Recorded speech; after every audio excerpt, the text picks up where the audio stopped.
Hello, আসসালামু আলাইকুম everyone. Eid মোবারক। আর এখন তো ঈদের সময়, এখন তো বাড়িতে কম বেশি মেহমান আসবেই। তো আমাদের বাসায় এসেছে আমার চাচাতো ভাইয়েরা। তো এসে দেখে আমার বিড়ালটিকে কী করে ফেলেছে। মানে আমার বিড়াল তো অতিষ্ঠ হয়ে গিয়েছে, সবসময় আতঙ্কে থাকছে। তো দেখো, ভালো করে বসতেও দিচ্ছে না, ভালো করে খেতে দিচ্ছে না, কোথাও যেতেও দিচ্ছে না। দেখো মারতেছে, আমি কিছু বলতেও পারতেছি না। তারপর তো ওদেরকে বিড়াল থেকে দূরে রাখার জন্য বলেছে চলো আমরা কাঁঠাল গাছে যাই। তো এখন তো কাঁঠাল পাকার সময়, তো চলে গিয়েছি কাঁঠাল গাছে।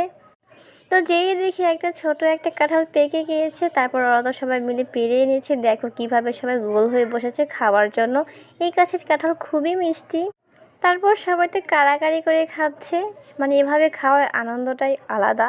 একা খেলে হয়তো এতটা মজা লাগতো না, কিন্তু সবাই মিলে খেলে খুবই মজা লাগে।